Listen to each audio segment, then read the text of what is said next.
दोस्तों, सांपों और नेवलों की दुश्मनी तो पूरी दुनिया में फेमस है। लेकिन क्या आपको पता है कि जापान में अगर आप जाओगे तो आपको वहां पर एक भी नेवला देखने को नहीं मिलेगा। क्यों? इसका मेन कारण यह है कि जापान के ज्यादातर लोग नेवलों से डरते हैं। इसके पीछे भी एक बहुत ही ज्यादा यूनिक स्टोरी है और आज की इस वीडियो में मैं आपको यही बताने वाला हूँ कि आखिरकार क्यों जापान के लोग नेवलों से डरते हैं और आखिरकार क्यों जापान ने पिछले 40 साल में 1 लाख नेवलों को मारा है और अपने देश से भगाया है। और ये भी जानेंगे कि आखिरकार क्यों पहले तो जापान ने 40 साल पहले 100 नेवलों को भारत और बांग्लादेश से मंगाया था, लेकिन उसी के बाद जापान ने ही उन नेवलों को 1 लाख की तादाद में बनाकर मार डाला। इसके पीछे एक बहुत ही ज्यादा इंटरेस्टिंग और कॉमेडी स्टोरी है, तो आप अगर इस वीडियो को अंत तक देखोगे तो आपको हंसी भी आएगी और साथ ही साथ कुछ ऐसी इन्फॉर्मेशन मिलेगी जो आपके जीवन में बहुत ज्यादा काम आएगी। तो वीडियो में अंत तक बने रहना और अगर आपने अभी तक हमारे चैनल टेस्टी डिबेट्स को सब्सक्राइब नहीं किया है तो प्लीज सब्सक्राइब कर दो ताकि हम आपको ऐसी वीडियोस भेजते रहें। तो चलिए अब हम बढ़ते हैं हमारी वीडियो की तरफ। ये बात है आज से लगभग 40 साल पहले की। जापान में एक आइलैंड है जिसका नाम है अमामी आइलैंड।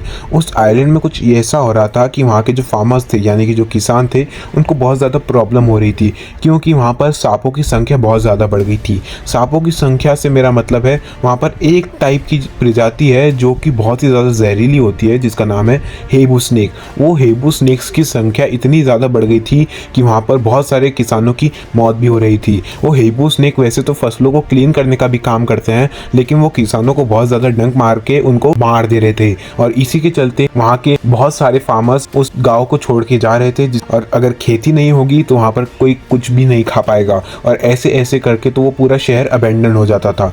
लेकिन इसी के लिए जापान ने कुछ तरकीब निकाली, कुछ ऐसा दिमाग लगाया कि जिससे कुछ ऐसा हुआ कि जापान की प्रॉब्लम सॉल्व होने वाली थी, क्योंकि जापान को ये बात मालूम थी कि सांपों के बहुत बड़े दुश्मन है नेवले, और इसीलिए जापान ने चाइना, इंडिया और बांग्लादेश और श्रीलंका जैसे देशों से नेवले को बुला लिया। लगभग 100 नेवलों को उस आइलैंड पे छोड़ दिया गया, अमामी आइलैंड पे। अगर मैं आपको बात बताऊं उन सांपों की, तो उनकी एक खासियत होती है, वो ऐसे तो बाहर नहीं निकलेंगे दिन में, लेकिन अगर वो शिकार करने के लिए सिर्फ और सिर्फ रात में बाहर निकलते थे। और अगर किसानों को रात में कोई अर्जेंट काम खेतों में जाना रहता था तो उसी टाइम पे वो उसे डंक मार देते थे या फिर वो किसानों की बिस्तर में घुस के उनको डंक मार देते थे। डंक से मेरा मतलब है उनको काट लेते थे, अगर आपको कंफ्यूजन हो रहा होगा तो। अब हुआ ये कि जैसे ही वो नेवले आए वैसे ही धीरे धीरे करके उन्होंने सांपों को मारना खत्म किया। लेकिन इसमें मेन प्रॉब्लम ये थी कि नेवलों को दिन में शिकार करना बहुत ज्यादा पसंद था और दिन में वो सांप निकलते नहीं थे। एका दुखा सांप जो है वो निकलते थे, इसलिए वो मिशन इतना ज्यादा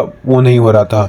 और नेवलों को भूख तो ऐसे भी लगती है अगर उनको सांप मिले ना मिले, इसीलिए उन्होंने वहाँ के एक खरगोश, छोटे खरगोश जिनका नाम था अमामी खरगोश, अमामी रैबिट्स नाम के खरगोशों को उन्होंने मार कर खाना शुरू किया। और ऐसे चलते चलते वहाँ की खरगोश की संख्या भी कम हो गई। और खरगोश, अगर आपको नहीं पता तो मैं आपको बता दूं कि वो खरगोश कीड़ों को मारने का वो करते हैं। और ऐसे 20 साल बीत गए और 20 साल के बाद उन 100 नेवलों की संख्या बढ़कर 50,000 हो गई। और आज की डेट में लगभग अगर मैं आपको बताऊं तो जापान में एक भी नेवला नहीं है, क्योंकि जापान के अंदर इतनी भयंकर स्थिति आ गई थी कि वहाँ के लोग वहाँ के नेवलों से डरने लगे, क्योंकि नेवले बहुत ही ज़्यादा अट्रैक्टिव होते हैं और बहुत ही जल्दी अटैक कर देते हैं। और इसी के चलते वहाँ के नेवले जापान के लोगों पर भी और उनके एनिमल्स को भी और उनकी खेती को भी ख़राब कर रहे थे। अगर आपको नहीं पता तो मैं आपको बता दूँ कि नेवलों को खेत ख़राब करने में भी बहुत मज़ा आता है और इसी के चलते जापान के लोग बहुत ज़्यादा टेंशन में आ गए।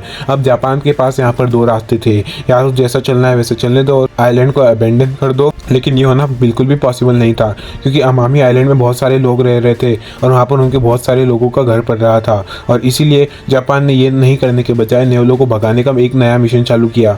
जापान में बहुत जगह पर कैमरे लगाए गए और जो नेवले थे उनकी जो लोकेशन है उसे ट्रैक किया गया। और साथ ही साथ जापान उन सांपों के लिए कुछ ऐसा इलाज लाया कि उन्होंने इतने सारे एंटीवेनिमस यानी कि एंटीडोट्स निकाले जो सांपों के जहर से बचा सकते थे किसानों को, वो निकाल लिए। मतलब कि अब जापान को नेवलों की जरूरत नहीं थी। और ऐसा कहते हैं ना, अगर हम नेचर के साथ खिलवाड़ करते हैं तो नेचर हमारे साथ खेल लेती है। ऐसा ही कुछ जापान के साथ भी हुआ। अब उनको बस वहाँ से नेवलों को निकालना था, तो धीरे धीरे करके उन्होंने कुछ ऐसे जहर डाले, साथ ही साथ उनके पसंदीदा खाने में जहर डालकर छोड़े और साथ ही साथ कुछ ऐसे कुत्ते लाए जो कि नेवलों की लोकेशन पे इंसानों को ले जाते। लेकिन नेवले इतने फुर्तीले होते हैं, अगर आपको नहीं पता तो मैं मैं आपको बता दूं कि वो हाथ में ही नहीं आते। और इसी के चलते जापान ने कुछ ऐसी तरकीब लगाई कि उन्होंने उनकी लोकेशन ट्रैक की और वहाँ पर ट्रैप्स लगाना शुरू किया। ट्रैप्स का मतलब होता है पिंजरे, और उन पिंजरों में वो धीरे धीरे करके नेवलों को फंसाने लग गए। और लगभग 1 लाख की तादादी के होने के बाद में जापान को कोई सही तरकीब मिली ट्रैप्स लगाने की, और उसी के बाद उन्होंने कुछ ऐसे ट्रैप्स लगाए जिससे धीरे धीरे नेवले ख़त्म होने लगे। इस प्रोसेस को भी लगभग 10 साल लग गए। और इसी के साथ अगर आज आप जापान जाओगे तो आपको वहाँ पर एक भी नेवला देखने को नहीं मिलेगा।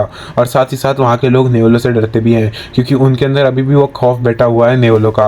और इसीलिए जापान में नेवले अलाउड भी नहीं है। बस जो नेवले इंपोर्ट होके आते हैं वो तो उन्हें खा ही लेते हैं। इसीलिए हमने ये कहावत सुनी होगी, जो भी नेचर के साथ खिलवाड़ करता है नेचर उसके साथ खिलवाड़ कर लेती है। और अगर आपको ऐसी वीडियोस पसंद आती है तो आप मेरी ये दोनों वीडियोस भी देख सकते हो। इसमें मैंने आपको कुछ ऐसी कहानी सुनाई है जिसमें चाइना के अंदर चाइना खरगोश बुला लेता है अपने डेजर्ट को अच्छा करने के लिए, लेकिन कुछ अलग ही हो जाता है। और अगर आपको ऐसी वीडियोस पसंद है तो आप इनको भी देख सकते हो यहाँ पर क्लिक करके। तो चलिए दोस्तों, मैं मिलता हूँ आपसे हमारी अगली नई वीडियो में। तब तक के लिए जय हिंद जय भारत। लेकिन उससे पहले अगर आपने हमारे चैनल को सब्सक्राइब नहीं किया है तो प्लीज़ सब्सक्राइब कर दीजिए, क्योंकि इससे आप एक आईफोन भी जीत सकते हैं। और साथ ही साथ लाइक करना ना भूले ताकि हमें मोटिवेशन मिले। तो फटाफट से एक लाइक करना और कमेंट कर दीजिए कि आपको अगले टॉपिक में काय की वीडियो चाहिए। तो चलिए दोस्तों, मैं मिलता हूँ आपसे हमारी अगली वीडियो में। तब तक के लिए जय हिंद जय भारत।